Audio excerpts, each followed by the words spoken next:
Luc, chapitre 8. Ensuite, Jésus alla de ville en ville et de village en village. Il prêchait et annonçait la bonne nouvelle du royaume de Dieu.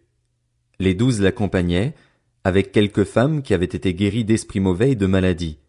Marie, dite de Magdala, dont étaient sortis 7 démons, Jeanne, femme de Chuza, l'intendant d'Hérode, Suzanne et beaucoup d'autres, qui le servaient en l'assistant de leurs biens.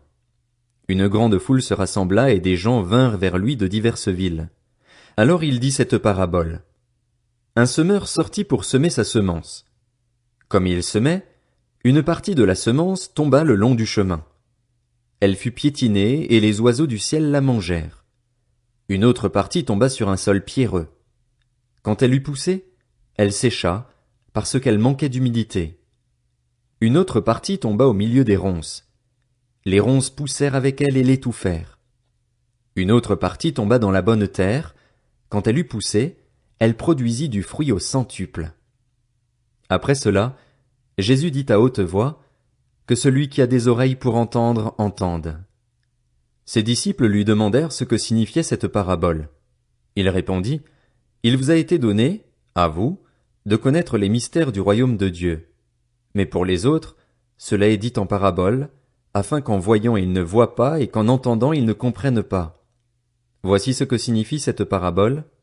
La semence, c'est la parole de Dieu. Ceux qui sont le long du chemin, ce sont ceux qui entendent. Puis le diable vient et enlève la parole de leur cœur, de peur qu'ils ne croient et soient sauvés. Ceux qui sont sur le sol pierreux, ce sont ceux qui, lorsqu'ils entendent la parole, l'acceptent avec joie. Mais ils n'ont pas de racines. Ils croient pour un temps et abandonnent au moment de l'épreuve. Ce qui est tombé parmi les ronces, ce sont ceux qui ont entendu la parole, mais en cours de route ils la laissent étouffer par les préoccupations, les richesses et les plaisirs de la vie, et ils ne parviennent pas à maturité. Ce qui est tombé dans la bonne terre, ce sont ceux qui ont entendu la parole avec un cœur honnête et bon, la retiennent et portent du fruit avec persévérance. Personne n'allume une lampe pour la couvrir d'un vase ou la mettre sous un lit, mais il la met sur un support, afin que ceux qui entrent voient la lumière.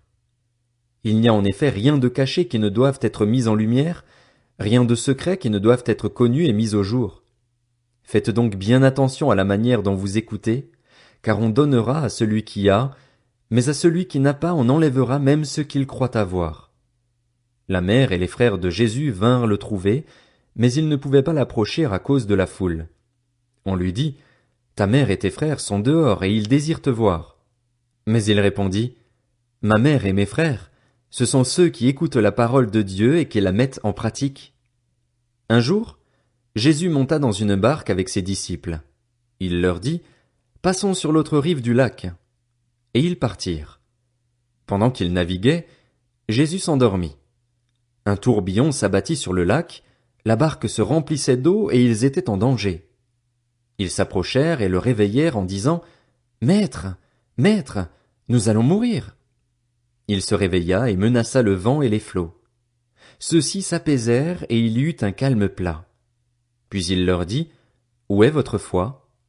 Saisis de frayeur et d'étonnement, ils se dirent les uns aux autres, Qui est donc cet homme? Il donne des ordres même au vent et à l'eau, et ils lui obéissent.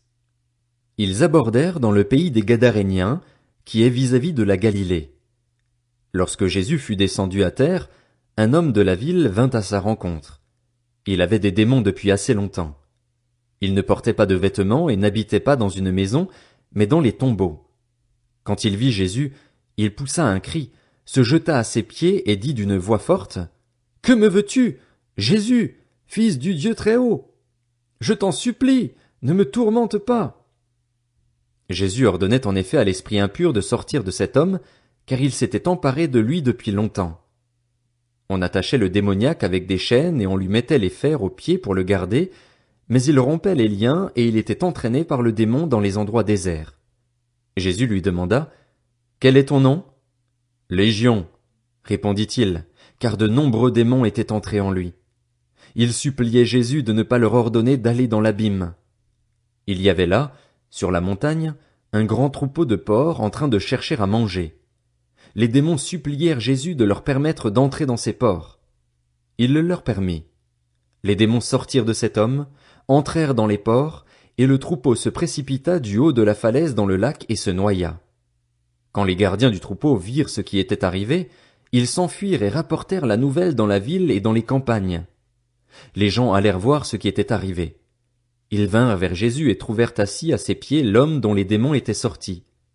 Il était habillé et dans son bon sens. Ils furent saisis de frayeur. Ceux qui avaient été témoins de la scène leur racontèrent comment le démoniaque avait été guéri. Alors tous les habitants du pays des Gadaréniens demandèrent à Jésus de s'en aller de chez eux, car ils étaient saisis d'une grande crainte. Jésus monta dans la barque pour repartir.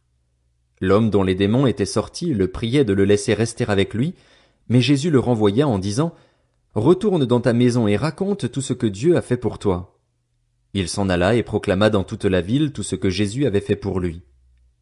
À son retour, Jésus fut accueilli par la foule, car tous l'attendaient. Voici qu'arriva un homme du nom de Jaïrus, il était chef de la synagogue. Il se jeta à ses pieds et le supplia d'entrer dans sa maison, parce qu'il avait une fille unique d'environ 12 ans qui était mourante. Pendant que Jésus s'y rendait, la foule le serrait de tous côtés. Or il y avait une femme qui souffrait d'hémorragie depuis 12 ans. Elle avait dépensé tout son bien chez les médecins, mais aucun n'avait pu la guérir. Elle s'approcha par derrière et toucha le bord du vêtement de Jésus. Son hémorragie s'arrêta immédiatement. Jésus dit « Qui m'a touché ?» Comme tous s'en défendaient, Pierre et ceux qui étaient avec lui dirent « Maître, la foule t'entoure et te presse, et tu dis « Qui m'a touché ?» Mais Jésus répondit « Quelqu'un m'a touché, car j'ai senti qu'une force était sortie de moi. » Voyant qu'elle n'était pas passée inaperçue, la femme vint toute tremblante se jeter à ses pieds. Elle déclara devant tout le peuple pourquoi elle l'avait touché et comment elle avait été immédiatement guérie. Alors il lui dit « Ma fille, prends courage, ta foi t'a sauvée.